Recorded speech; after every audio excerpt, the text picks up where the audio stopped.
2 นาทีถึง 8 นาฬิกา 30 นาทีรับฟังรายการโอกาสไทยกับนายกแพทองธารทางสถานีวิทยุกระจายเสียงแห่งประเทศไทยและเครือข่ายทั่วประเทศรายการปาฐกถาธรรมออกอากาศทางคลื่น FM 92.5 เมกะเฮิรตซ์ AM 891 กิโลเฮิรตซ์ทุกวันอาทิตย์เวลา 8 นาฬิกาถึง 8 นาฬิกา 30 นาทีทางสถานีวิทยุกระจายเสียงแห่งประเทศไทยปรับเวลาการออกอากาศจากเดิมเฉพาะวันอาทิตย์ต้นเดือนเป็นเวลา 8 นาฬิกา 30 นาทีถึง 9 นาฬิกาตั้งแต่บัดนี้เป็นต้นไปนายกรัฐมนตรีพบผู้บริหาร TikTok เร่งส่งเสริมศักยภาพไทยผ่านแพลตฟอร์มดิจิทัลพร้อมเตรียมประชุมงาน ITB เบอร์ลิน 2025 เพื่อโปรโมทการท่องเที่ยวไทยนายจิรายุห่วงทรัพย์โฆษกประจำสำนักนายกรัฐมนตรีเปิดเผยผ่านรายการเสียงจากใจไทยคู่ฟ้าว่านางสาวแพทองธารชินวัตรนายกรัฐมนตรีได้พบหารือกับนางเฮเลนาเลสรองประธานนโยบายสาธารณะบริษัท TikTok เพื่อเจรจาหารือถึงความร่วมมือในการใช้แพลตฟอร์ม TikTok ในการส่งเสริมศักยภาพของประเทศไทยโดยเฉพาะการนำเสนอสินค้าท้องถิ่นและศิลปวัฒนธรรมไทยใน TikTok เพิ่มการขายและสร้างภาพลักษณ์ให้กับประเทศซึ่งถือเป็นการใช้ซอฟต์พาวเวอร์อย่างมีประสิทธิภาพนอกจากนี้นายกรัฐมนตรียังได้กล่าวถึงการพัฒนาและการดึงดูดนักธุรกิจต่างประเทศโดยเฉพาะการใช้เทคโนโลยีดิจิทัลเพื่อส่งเสริมเศรษฐกิจของประเทศในขณะเดียวกันได้เตรียมตัวเดินทางไปยังเมืองเบอร์ลินประเทศเยอรมนีในวันที่ 3 มีนาคมนี้เพื่อเข้าร่วมงาน ITB เบอร์ลิน 2025 ซึ่งเป็นงานท่องเที่ยวระดับโลกเพื่อประชาสัมพันธ์และสร้างการรับรู้ถึง Amazing Thailand ให้แก่ชาวโลกด้วยชาวพิสาประทุมมารายงานกระทรวงคมนาคมเร่งเพิ่มศักยภาพการให้บริการจราจรทางอากาศ9ศูนย์ควบคุมการบินภูมิภาครองรับปริมาณเที่ยวบินที่เพิ่มขึ้นนางมณพรเจริญศรีรัฐมนตรีช่วยว่าการกระทรวงคมนาคมเปิดเผยว่าบริษัทวิทยุการบินแห่งประเทศไทยจำกัดหรือบวท.ได้รายงานสถิติการให้บริการจราจรทางอากาศของสนามบินภูมิภาคที่มีปริมาณเที่ยวบินพาณิชย์เฉลี่ยต่อวันสูงสุด5อันดับแรกประจำปีงบประมาณ 2568 ได้แก่สนามบินภูเก็ตมีปริมาณเที่ยวบินสูงสุด379เที่ยวบินเราลงมาเป็นสนามบินเชียงใหม่208เที่ยวบินสนามบินสมุย123เที่ยวบินสนามบินหาดใหญ่68เที่ยวบินและสนามบินกระบี่66เที่ยวบินทั้งนี้บวท.เร่งดำเนินโครงการพัฒนาศักยภาพการให้บริการจราจรทางอากาศของศูนย์ควบคุมการบินภูมิภาคทั้ง9แห่งตามแผนพัฒนาสนามบินภูมิภาคและสนับสนุนการให้บริการรองรับเวลาเปิดปิดของสนามบินโดยเฉพาะสนามบินที่มีการเติบโตของปริมาณเที่ยวบินและผู้โดยสารเช่นสนามบินภูเก็ตและสนามบินกระบี่ที่ปัจจุบันเปิดให้บริการตลอด24ชั่วโมงสนามบินเชียงใหม่ที่เปิดให้บริการถึงเวลา 2 นาฬิกาสนามบินสมุยและสนามบินหาดใหญ่เปิดให้บริการถึงเวลา 24 นาฬิกาอีกทั้งเน้นย้ำให้บวท.ขยายขีดความสามารถในการรองรับปริมาณเที่ยวบินเพิ่มขึ้นผู้เชี่ยวชาญด้านความมั่นคงและการต่างประเทศมองการส่งผู้ลี้ภัยชาวอุยกูร์ให้กับสาธารณรัฐประชาชนจีนไทยต้องดำเนินการอย่างจริงใจและเปิดเผยเพื่อลดผลกระทบที่อาจจะเกิดขึ้นในทุกมิตินายปณิธานวัฒนายากรผู้เชี่ยวชาญด้านความมั่นคงและการต่างประเทศกล่าวถึงแนวทางของรัฐบาลไทยในการรับมือกับผลกระทบที่เกิดขึ้นจากการส่งผู้ลี้ภัยชาวอุยกูร์ให้กับสาธารณประชาชนจีนว่าเรื่องนี้แบ่งเป็น3ลักษณะคืออาจจะต้องแจ้งเตือนและทำงานร่วมกันชี้แจงให้ข้อมูลเชิงลึกที่เป็นประโยชน์เป็นแนวทางทางการพวกที่ทำอยู่แล้วไทยอาจจะต้องพูดคุยกับสหรัฐอเมริกาและพันธมิตรซึ่งสำคัญต่อการค้าการลงทุนของไทยเพราะไทยได้เปรียบดุลการค้าสหรัฐจึงอาจพยายามยึดโยงเรื่องเหล่านี้กับสถานภาพทางการค้าและกำแพงภาษีของไทยหากได้มีการพูดคุยกันก่อนโอกาสลดการเผชิญหน้าก็จะมีมากขึ้นการจัดระเบียบคนเข้าเมืองของประเทศไทยที่ผิดกฎหมายโดยกติกาสากลซึ่งตามกฎหมายของไทยจะต้องส่งกลับประเทศต้นทางเป็นการเนรเทศที่ทุกประเทศทำโดยระหว่างการดำเนินการต้องมีการเฝ้าระวังและเปิดพื้นที่ให้กับนานาชาติเข้ามาร่วมสังเกตการณ์และดูแลร่วมด้วยกรณีของสหรัฐอเมริกาไทยจะต้องดำเนินการทำความเข้าใจเป็นกรณีพิเศษเนื่องจากรัฐมนตรีต่างประเทศสหรัฐต้องมีการพูดคุยโดยตรงพร้อมอธิบายเหตุผลอย่างระมัดระวังเพราะรัฐมนตรีต่างประเทศสหรัฐเป็นผู้จัดอันดับสถานการณ์การค้ามนุษย์ให้กับไทยซึ่งจะต้องพูดคุยเป็นกรณีเฉพาะรวมถึงจะต้องพูดคุยกับจีนเพิ่มเติมถึงกำหนดการเจ้าหน้าที่ของไทยคณะอื่นๆที่ ที่จะเดินทางไปติดตามสถานการณ์ว่าทุกอย่างเรียบร้อยหรือไม่ศักดิ์สิทธิ์ประดับสินรายงานจบข่าวยุทธพรบานเย็นอ่านรับฟังข่าวครั้งต่อไปเวลา 12 นาฬิกาครับ ติดตามข่าวที่นำเสนอไปแล้วได้ที่ www.thainews.prd.go.th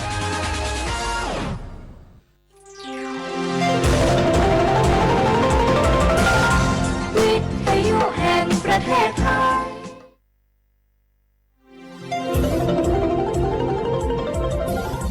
วิทยุแห่งประเทศไทยให้ความรู้คู่ความสุขสถานีวิทยุกระจายเสียงแห่งประเทศไทยจังหวัดเชียงใหม่ AM 1476 กิโลเฮิรตซ์สถานีวิทยุภาคภาษาชาติพันธุ์แห่งเดียวในประเทศไทยที่มีความทันสมัยเชื่อถือได้สร้างอัตลักษณ์กลุ่มชาติพันธุ์สู่สากล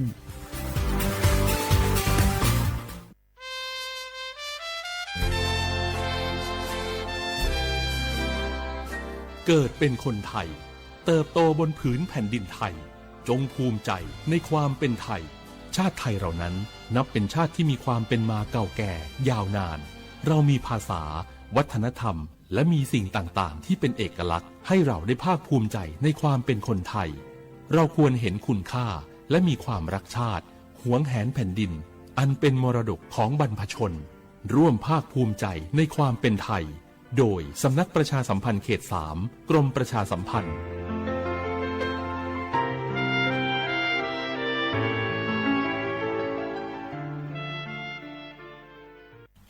บางคนเมื่ออยู่หลังพวงมาลัยก็กลายเป็นสิ่งนักซิ่งทันที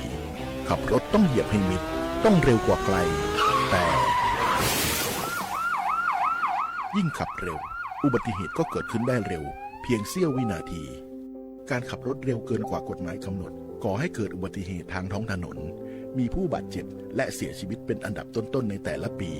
เพื่อความปลอดภัยของตัวคุณเองและผู้ที่ใช้รถใช้ถนนร่วมกับคุณขับช้าๆแต่ถึงที่หมายชัวร์กันเถอะครับรู้รับปรับตัวฟื้นเร็วทั่วอย่างยั่งยืนปรารถนาดีจากสำนักประชาสัมพันธ์เขต 3 กรมประชาสัมพันธ์เพลงนี้ขอมอบให้บรรดาผู้ที่ไม่ยอมแก่ทั้งหลาย เตรียมตัวสู่สังคมผู้สูงวัยใจต้องพร้อมหู้จักอดหู้จักออมวางแผนชีวิตออมเงินไว้ใจในวัยชราบริหารการเงินให้รัดกุมเช่นการทำบัญชีรายรับรายจ่ายของตนเองบริหารหนี้สินให้ดีบ่มีหนี้ดีที่สุดแล้วก้าวสู่สังคมผู้สูงวัยอย่างมั่นคงแก่แต่ตัวแต่หัวใจยังมีไฟด้วยความปรารถนาดีจากสำนักประชาสัมพันธ์เขต 3 กรม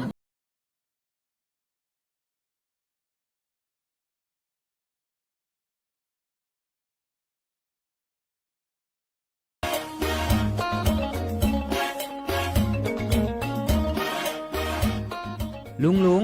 ปีนี้ฝนแทบจะน้อยแหมแล้วนะครับแน่ผมแทบจะบ่รอดจะยังจะได้ดีแม่นแล้วพอเข้าหน้าแล้งน้ำก็น้อยจะอีกูปีเขาต้องเตรียมตัวกันให้ดีๆเนอะต้องเตรียมจะได้ครับลุงก็ขุดอ่างเก็บน้ำไว้ใจแถมบ่ปอผูกพักผูกไม้ที่ทนแล้งกับใจน้ำน้อยตัวอย่างถั่วดินกับมันสำปะหลังขอบคุณนักๆนะครับลุงผมจะลองแย่ตามที่ลุงบอกแล้วก็จะเริ่มปลูกพืชที่ใจน้ำน้อยตามที่ลุงบอกครับเตรียมพร้อมรับมือกับภัยแล้งเก็บน้ำใช้อย่างรู้คุณค่าและปลูกพืชที่ใช้น้ำน้อยเพื่ออนาคตที่ยั่งยืนสำนักประชาสัมพันธ์เขต 3 กรมประชาสัมพันธ์เกษตรกรบ่แน่บ่นอนบืดหายบืดดีพืชผลเฮามีบางครั้งบางทีราคาบ่แพง สถานการณ์ภัยคุกคามทางออนไลน์ภัยทางการเงินเป็นปัญหาที่น่าหนักใจไม่น้อยด้วยมิจฉาชีพมีวิวัฒนาการพัฒนารูปแบบกลลวงมาหลอกสารพัดรูปแบบโดยรูปแบบการหลอกลวงที่พบบ่อยได้แก่หลอกขายของออนไลน์สร้างเพจสร้างโปรไฟล์ปลอมเน้นโปรโมชั่นขายถูกเกินจริง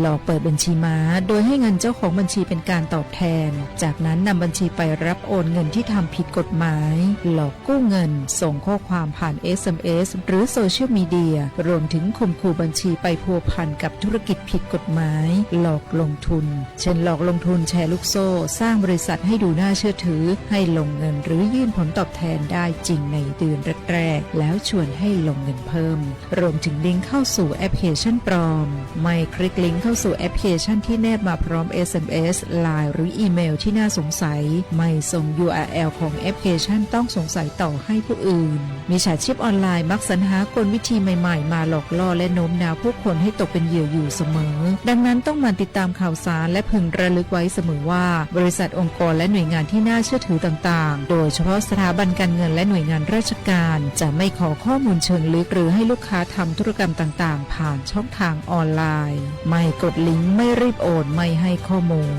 ด้วยความปรารถนาดีจากสำนักประชาสัมพันธ์เขต 3 กรมประชาสัมพันธ์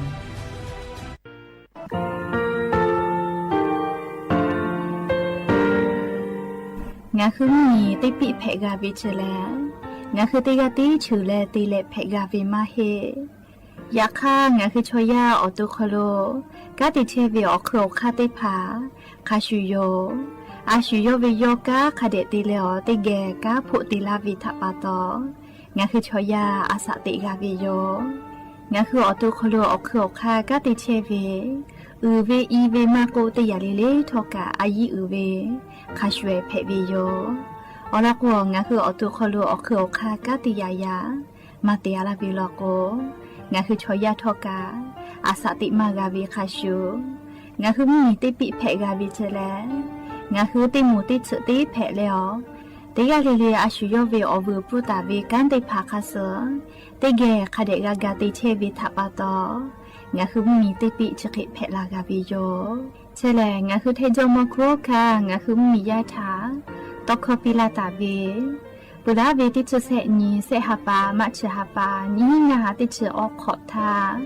หัววิทยาลัยวิชาการศึกษาประสานมิตรโกเวออคโลจากเกรทาไทโจโมคุโฮกางาคือมียาถาปิยาลาตาวิตอคติพายโย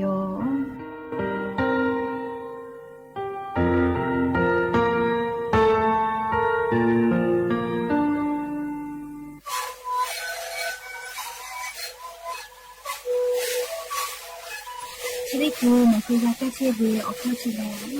แล้วบุคคลต้องเกิดออกดีแต่ว่าที่ไหนมาบา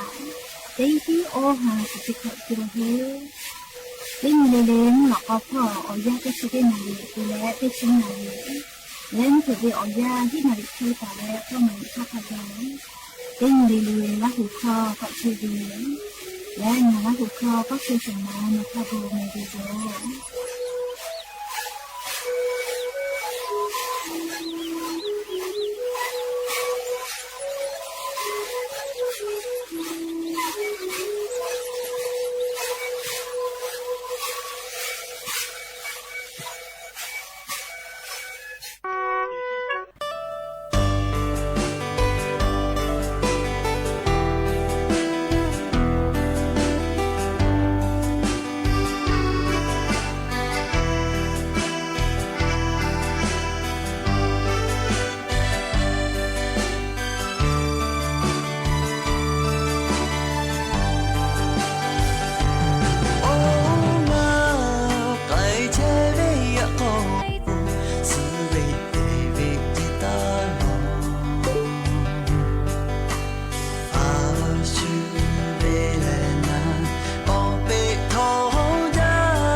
ရှာလာမိမဲငါခေါ်ရှိပါဘိန်းတော်မရှိရှာလာမိမဲယူတိတာမှာနောဘာတာလာကောငါချေယော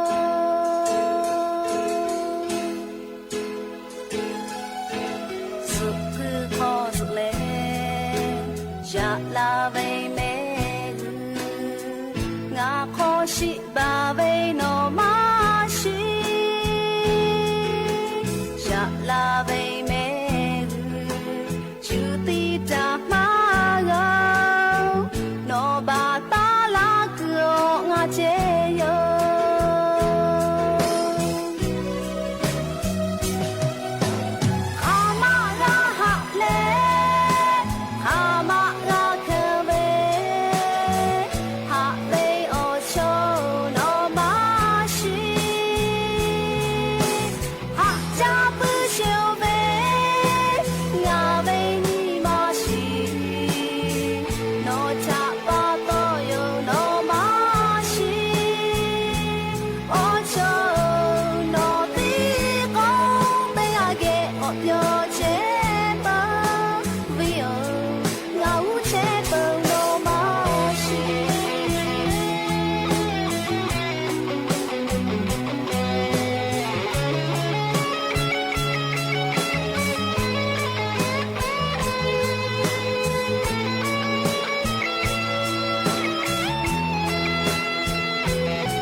อบดัดจาวิโยยะนิมลอกติปอทอกาดัดจาวิโอยะเชอคลงะคือติปอกอกะมีลาเลอเชอเป้าปาโลเชตาวิโอวิโอนีราหุยะติภาทะติเกอคอกะกอกะดะไกเชวิทะปะตออลอเปเตกาลิเลทะตะอุยอยาวิโอคโลละเซจาเลอรายกาอบดัดจากวิโอคโลหะอยู่ลาวิโยแมหะวิโอวิโอนีราหุยะเขาพ่อเชพาโลเชตาวิคะคิเพเชเลนะเตกาลิลิกาจาเมดอเมซเมกาเมฮาเลดอซาเทียวลาจะได้เจ้าวิโอยากาลิโอเจ้ายาปิปาเลมกูวิโอ อยาลุลาเชเปวิทัปปะตอติกาลิลิกาจาวิดอวิเชวิจอวิเตจิลิลิพอกาสติตาและอาชุยอตัวยอยากาคเดนหาซาดักอิสิแมมและยันยิเวียวยาแลจะได้สอคโลแลสปุขอนิโยยะนี่แลเซฮาปามาเชฮาปาคโลยานีฮาปาสตีนียะนี่แลสุนิเพวิโยและจะขอทอกานิหินชงาขอสุขอโยหาเวอวิอนีราหุยาติเผาตีนีเลมุลกอวิอยาติชุตินาลิตาและสาวมุลกอติชุนาลิทักขกายตีนีเลงะหุลาหุขอตอกเชวิโยแมวิทยุเรดิโอAM ติฮิโอหาสจิกกิโลเฮิรตซ์ติไลพองะหุลาหุขอรายการอบุดะจาตอกเชวิโยปิตาเลกานิพอติพอ Facebook Fan Page AM ติฮิโอหาสจิกกิโลเฮิรตซ์ติไลพองะหุลาหุขอรายการอบุดะจาตอกเชวิโยลุลาเลกากากามปุวีลอกโกลิอชอปะทะกะเปปีเพวิโยติกาติไลติกาติแชร์ติกาติคอมเมนต์กดไลค์กดแชร์ติแล้วโอกาปิดะไกเพวิโยแม่และยันยิมุลกอวิอยาวคโลทอกาอบุจวิอลอติพาตาเลกะนิมาซาตุลิคอเอติภากะยูเวลาตาวิโยติเกแชร์และโอกาปิดะไกเพวิโยแม่ก็จ้าแลอยู่เวลาตาวิซาตาลอติพาติแกก็นาสิแม่งะคือไทมิกอคโลกาอาซาอุมิอคโลแลอลอเปติมุมีแพวิโยจิแม่ฮอกคาชอฮอกคาหืดะเวกาลิอุมีเวอเลียวคากฎหมายหาอยู่เวเดยามีชอยามีหืดะกาอุมีเวอเลียวคากฎหมายหาอยู่เวแลงะคือไทมิกอคโลอลอติมุมีแพวิโยจะลาปะตอเลฮอกคาชอฮอกคาหะดะเวยามีชอยามีหะดะกาเลคือดะเปอแต่ก็แลเลี้ยวมีเวอเลี้ยวค่ากฎหมายจะได้คือหาอยู่ปือวิทัปตอทะเบียนสมรสติผาติแผวิจีใครแต่และเลเชเวอคู่กะจะได้คือเวอยาธนาคารทอสพอกะงาคือฮอกคาชอฮอกคามาโกยามีชอยามีคือดะตาวิชอติผากะคือดะเปอคอนอเยวิเชกาเวลโกเลติแกฟุตแผวิจีเยวิเชกตัวอโปเลธนาคารทกสพอกะอะขอปีวิจีชาวยากะติพาลอกอโตยามีแผกะนิมาฮอกคาแผวิกะจอวิโยเลติพาลอกเลอโตฮอกคากะนิมายามีกะแพวิแม่เลชอยากะติกาเลติกามาชุดาวิโยลินิมาคโลเรกว่าจะได้คือวิอยาเลเลงะคือไทมิกอคโลกะไงๆก็อลอติมีแพวิโยเลชอาซาอุมิอคโลนาเลเรกว่านิเวศยาธาเรียปุลาวิอยาลกุมมีวิอเลียวค่ากฎหมายมาหาอยู่เวนาเลียอยากให้ชติคือแล้วมีวิอเลียวค่ากฎหมายหาอยู่ปีปือเวทัปตอปุลาเวหาดาวิอนี่หาปาฟิฟาริหาปาคโลกาชอไลกาเลชดาเวลาเลอเพื่อทะเบียนสมรสติผาจติลาวิกะคาเจกาโมมาวิโยอเจ้ายาชติคือวิอยาแลงาคือมีเกจะได้สอคโลกาย้ายดูเอปอลาวิกาที่อีกวิโยมีเกชอยากะอีกเชวิทากาโมวิโยแม่เฮกงาคือราหุยาลอกติผาลอกขอคู่หลอกคู่พ่อแลยาปอมาเชียหิวิแม่เรียกมือขอพ่อหลอกยาจะเคมาโปเรียมาติเรียกก็มือขอพ่อไล่กากเวยาปอมาวิทยาธาเลผู้กายเยมาจาวิทัปโตเลดอมาโตวิทัปโตติผาลอกยามาปอวิโยอยากให้ติผาลอกยาปอวิเลติกาเลติคาดอกคามาชุดานาเลอยากให้ยามาปอวิลอกติญมอลากว่าเนี่ยซาลาปามาจอลาก็วินังคือราหุยาลอกยาเฮกาเจ้ากุปากาจอมากาจาเวกุปากาจอเลอยากให้ชดิคือวิอยาลอกแลติผาพาลอกแลยาเฮกาจาวิโยอยากให้ติผาพามากาจาวิกาจอวิโยแม่เลงคือยาฮูเวอบูกาวิกามาชุดาเลติกาอบูกาวิกามาชุดาแม่เลเกว่าอวิอนีราหุยาติกาเลกายาจอเวลาก็ย้ายติผากะคเดนหาซาเลจุดิคือชุลีไฟฟ้าก็เวลย้ายด้วยติผาเกียว กะที่ลุลาเชโลเจเลียงะฮืออาจุยะรัฐบาลกาลีชุลีไฟฟ้าชเวทะต่อดักไอตุโยจิเมลีติพอเลต่อดาแลงะฮือไทมิงกอคโลชุลีไฟฟ้าจะได้ผ่ามากะจอดตัวปูนาเลียงะฮืออาจุยะรัฐบาลมีพ่อกะติปาโกเวนาเลียชุลีไฟฟ้าเฉลออตมาเฮจาวิทะปะตองะฮือไทมิงกอคโลเลชุลีไฟฟ้ากะแม่ไกจตุโยเจอลกนายกรัฐมนตรีนางสาวแพนทองทานชินวัตรกะเลรัฐมนตรีเลรัฐมนตรีสำนักนายกรัฐมนตรีเลจิราพรศรีทุพไพรฐานะเลสุริไฟฟ้างะคือไทยมีกอคโลเมเกกาตัวอโปโยทากาปิตาวิโยเรียกว่าสุริไฟฟ้าจะได้ผ่าทากะติต่อดักไกตุโยเจลิฮิจอยมาโกลิมอฮเกใส่ออนไลน์พ่อหัววิกะมอวิทยาท่าอยู่เลยมือกับมือตุโยเจเลฮอปาฐานะเล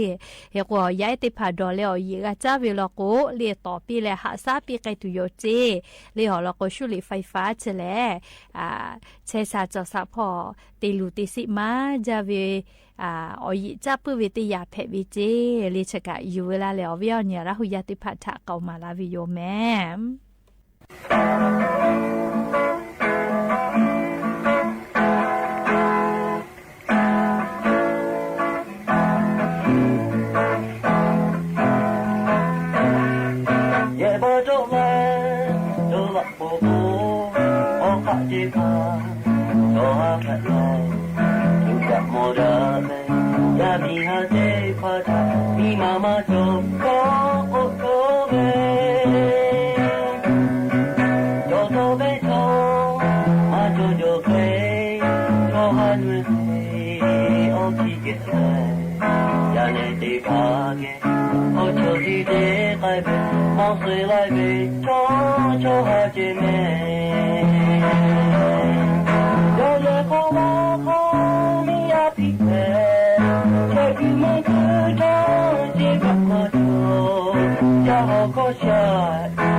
ชิติตาเจสัจจะพ่อไปออกลอติพายุ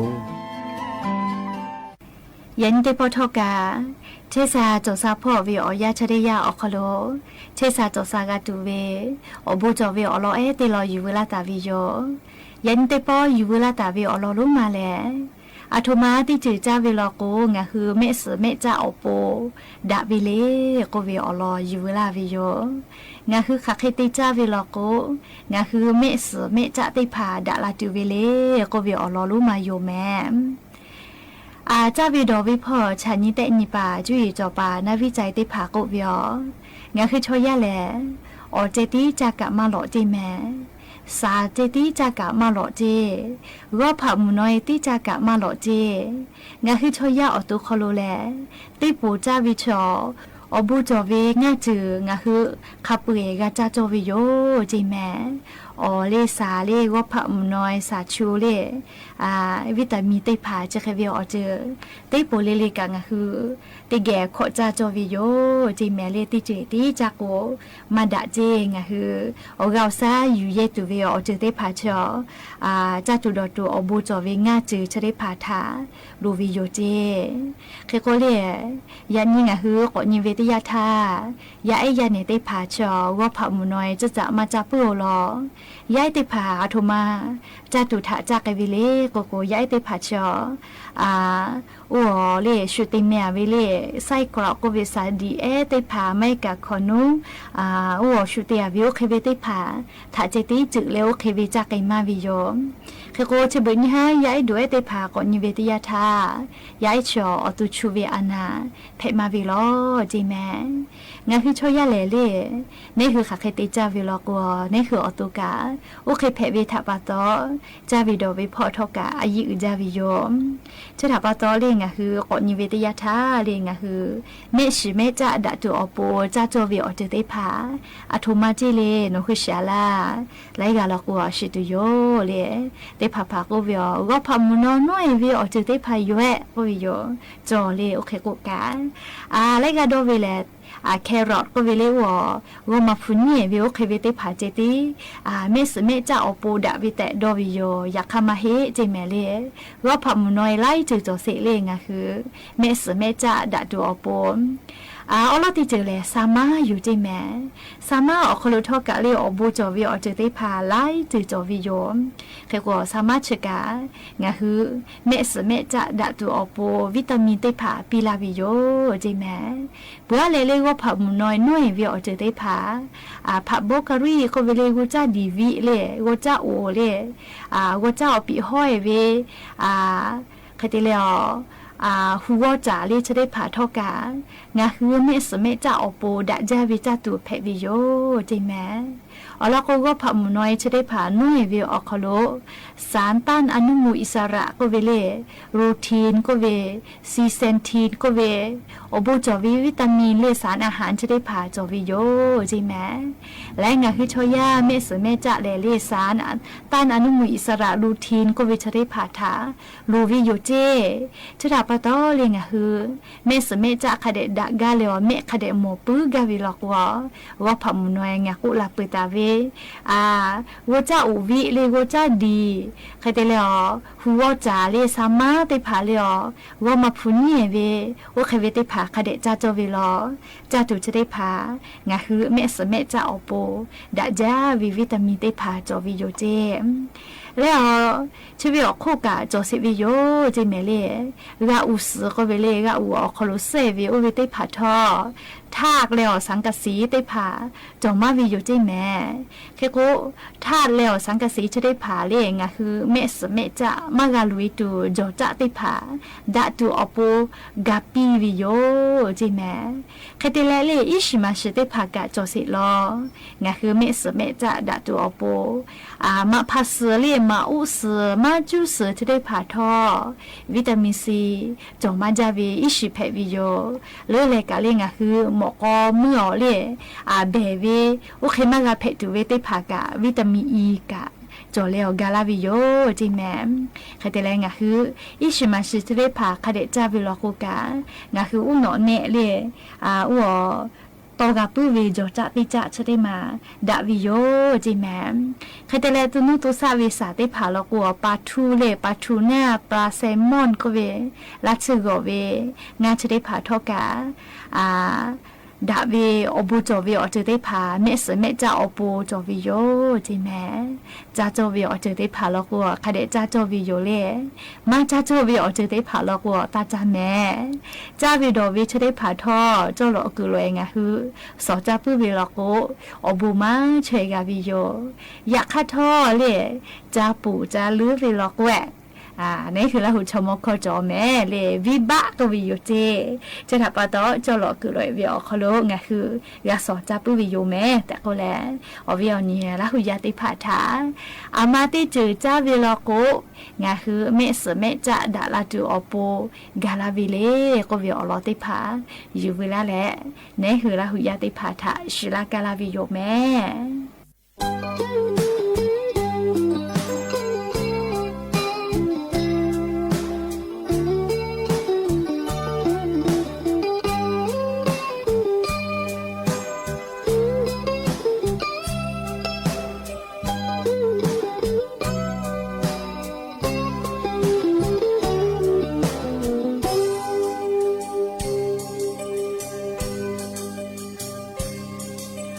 เพชาพามามอง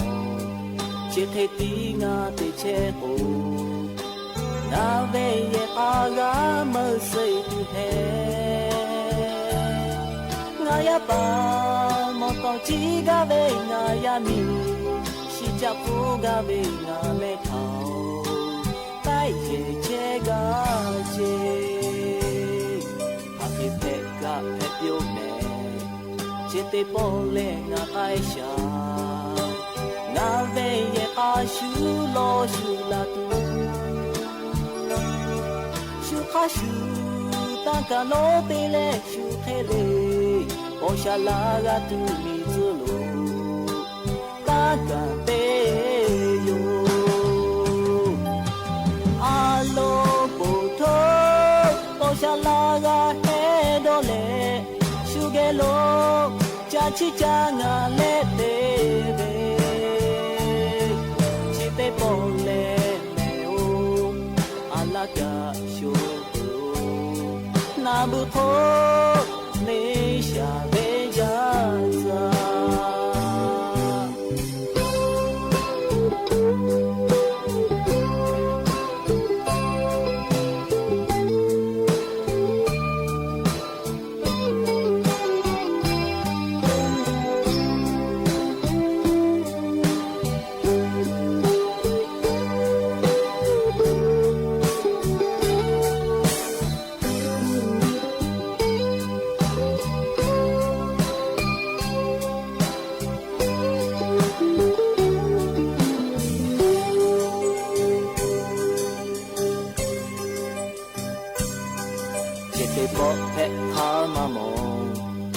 ดูเลหาโทเบเท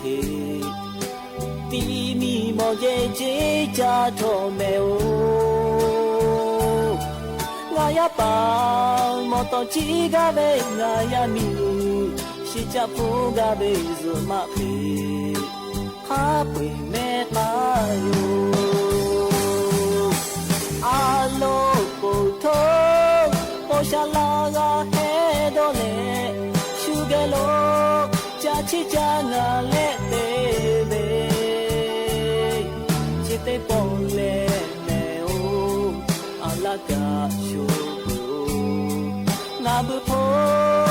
me sha be ja za alo po tho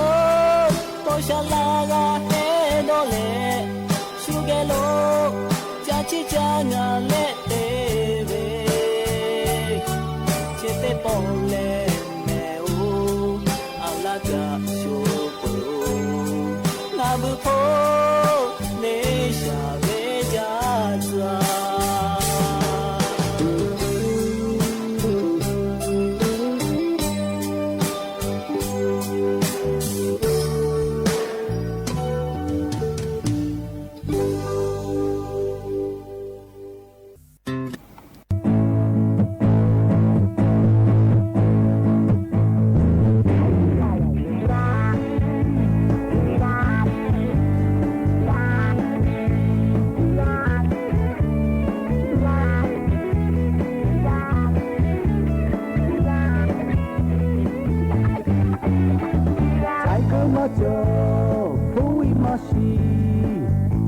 กะลาพื้นทอชื่อยา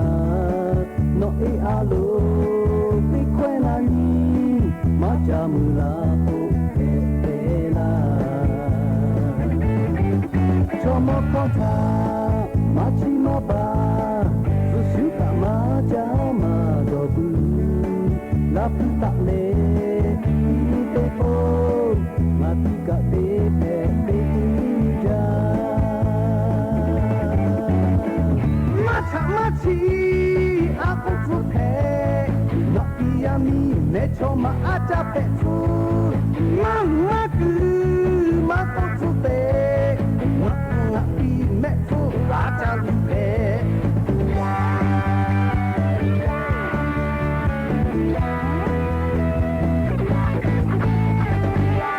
มาชีโอวิมาโจอยากฮักกะอีมีเตเตจานปาอาโลติเปนานีมาจามุลาโอเทโอนาชมอาโลมาชิมาบามาเตลโทมาเตมาเอกุจิฮัชาเลสุขะเกเวนาติกะเต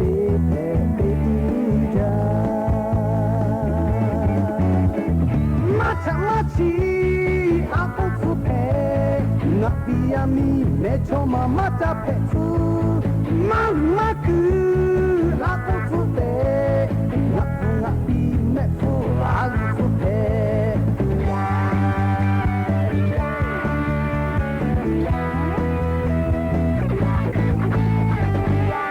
Sundo mateo tiko longa bata chakola obumacho madabeka ngamate ngamakai ngamacha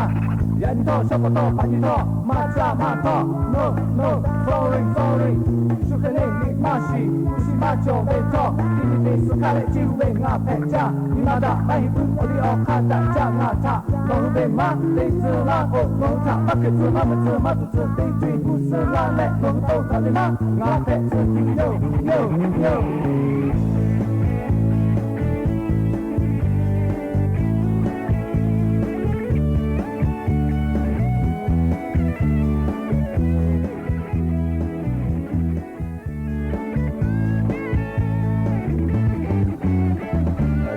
Macho, fui mashi,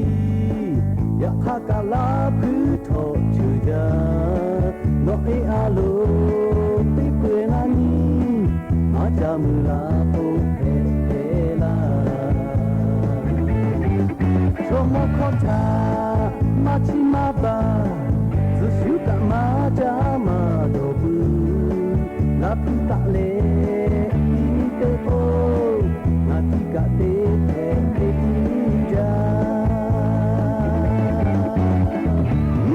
Machi aku tupe napi ami mecho mama tape tu mama ku aku tupe napi mecho aja lupe machi aku tupe napi ami mecho mama tape tu mama ku aku tupe napi mecho aja lupe mamu lole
chỉ để to áp buộc hai biểu gia dụ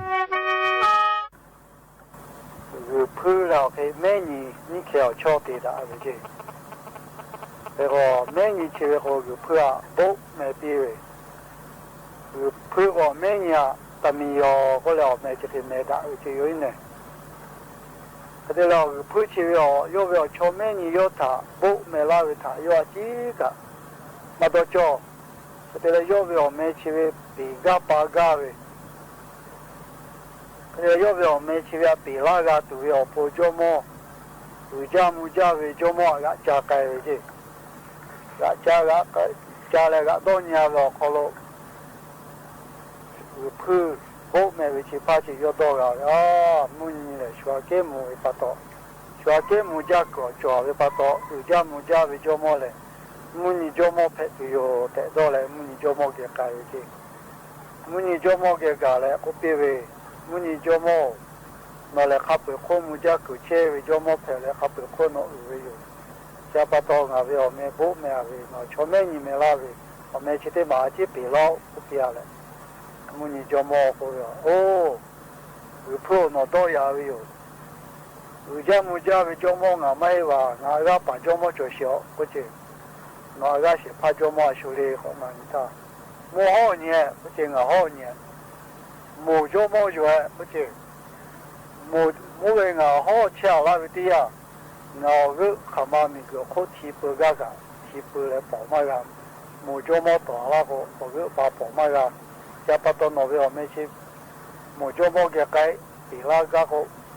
比那个好，我比了冇做冇个嘛不比啊的，冇做冇个个嘞，我比为冇做冇，他不好人家为做冇那陪了，那边我们去比了。下来，我做么事个？他背后为做么我们嘿，我个把做么做些，不是？我个把做么修理过来那你看，我做么有哎，不是？我没有那个我第一次个车嘛拍，卡路么个我去，没拍卡手个车开为，加把到那边我们叫比个把个我做么个开过来嘛不比不是？我做么个个来不比。他背后个些怕，我好做梦啊！我们去比老比啊他，我好做梦好好的。他背后个些怕做梦啊么个为做梦对个就是，我咪个苦年你吃不落的，不只好吃啊，没把个为有，没把个为有，也看吃不落的，但啊没把嘛个，下把到吃不落的，地为做梦个改不比为些。吃不落地为做么个个来，我不比他不苦，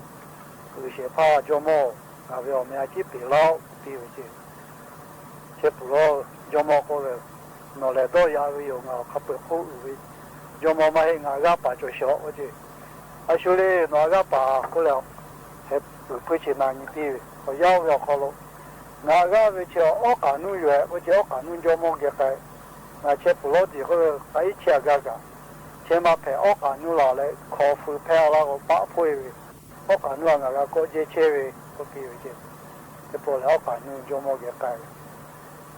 配车位嘞，我干努做么个改，第二他不考为做么，那边我们去比老不比他，他不考为做么，我们嘿不是我干努个，那个把做么第二就是不是，啊所以我比来加开我就，那个拿考个那加开车位。如果老个我我多考好个，第一车个车嘛平，然改为我就改工作，我再开始我改了个，他妈改个改嘛平，第一个车为我就排第二了个，差不多，再开就冇个改不比起，再开就冇个好个，个对呀，再开就冇好个，他不好个，我嘛希望不是，那个了，发车个国际车是的吧，发车就冇老了个，我为再开。cứ chia là của gà chết tôi với cha bà tổ phát trả cho mọi cô chế chế với ya phát trả cho mọi cái của bì với rồi phải chỉ phát trả cho mọi cái bỏ họ cái các bữa cô gà sẽ pha rồi sẽ pha cho mọi ngà về họ mẹ tỷ la tuổi à chỉ tỷ lao của bì với họ về tỷ à khó lắm giá kề với cho mọi cái cô này các bữa cô về cho mọi cái mà phát trả cho mò có biểu gì phát trả cho mò ya kai ku ti a cha jo mo ge ko ga ti ya kha pe ku vi jo mo nga ma he nga ga ko je che vi jo mo ti ya cho shi bu che a shu le ku pi ta me ni jo mo ju a bu che e ko me ni jo mo chi vi o ku ta bo me pi ya ta to o le mo vi jo mo la cha ta me ni pe lo ti jo mo e ko yo yo me cho me ni jo mo bo me pi ya ta to ti le pa lo o le kha ga bo ta me se de ke ro nga และยันยิมุหลอกก็ได้พอชลักกะลาติเวอรอได้พาจะใครไม่จะได้โยแม่กากาพอนาเลอโอกาปิลาเทเวเตกาลิลิทอกาจาเมดอแม่เชซาจอซาเลเตกาลิลิเวอปูดะเวอญอฮะเพปีอบูจา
ที่นี่สถานีวิทยุกระจายเสียงแห่งประเทศไทยต่อไปเสนอข่าวซึ่งมีหัวข้อข่าวดังนี้นายกรัฐมนตรีรับทราบรายงานจากคณะผู้แทนไทยส่งชาวอุยกูร์40 คนกลับประเทศจีนยืนยันไม่มีการละเมิดสิทธิและไม่ดำเนินคดีต่อชาวอุยกูร์ที่ถูกส่งกลับจากไทยรัฐบาลเตรียมจัดเทศกาลศาสตร์ความสุขด้วยสายน้ำมหาสงกรานต์ 2025 สนับสนุนการท่องเที่ยวตลอดทั้งปีส่งเสริมเศรษฐกิจประเทศบรรดาผู้นำยุโรปออกมาสนับสนุนผู้นำยูเครนภายหลังการปะทะคารมอย่างดุเดือดกับผู้นำสหรัฐการแข่งขันรถจักรยานยนต์ชิงแชมป์โลก MotoGP ที่สนามช้างบุรีรัมย์เหล่านักบิดระดับโลกจะลงชิงชัยในรอบสปินเรสบ่ายวันนี้ต่อไปเป็นรายละเอียดของข่าวนายกรัฐมนตรีรับทราบรายงานจากคณะผู้แทนไทยส่งชาวอุยกูร์40 คนกลับประเทศจีนยืนยันไม่มีการละเมิดสิทธิและดำเนินคดีต่อชาวอุยกูร์ที่ถูกส่งกลับจากไทยนายจิรายุห่วงทรัพย์โฆษกประจำสำนักนายกรัฐมนตรีเปิดเผยว่านายกรัฐมนตรีได้รับทราบรายงานจากคณะผู้แทนไทยประกอบด้วยนายชัดชัยบางชวดเลขาธิการสภาความมั่นคงแห่งชาติพลตำรวจเอกไกลบุญชวดทรงรองผู้บัญชาการตำรวจแห่งชาติและผู้แทนสถานเอกอัครราชทูตไทยณกรุงปักกิ่งที่เดินทางไปส่งชาวอุยกูร์ที่อยู่ห่างไกลกลับไปพบกับครอบครัวในช่วง2 วันที่ผ่านมาจะติดตามอย่างต่อเนื่องหลังรัฐบาลจีนให้ความมั่นใจอีกครั้งว่าชาวอุยกูร์ดังกล่าวเป็นพลเมืองจีนที่จะต้องดูแลเป็นอย่างดีโดยเลขาธิการสภาความมั่นคงแห่งชาติมั่นใจว่าหลังจากเดินทางส่งชาวอุยกูร์ถึงบ้านแล้วได้วางกรอบประมาณ15 วันถึง1 เดือนคณะผู้แทนระดับสูงของไทยจะไปติดตามพันธสัญญาที่ทั้ง2 ประเทศให้ไว้อย่างต่อเนื่องสำหรับการเดินทางเยือนจีนเพื่อสังเกตการและตรวจเยี่ยมการส่งกลับชาวอุยกูร์ครั้งแรกของคณะผู้แทนไทยจะเดินทางกลับใน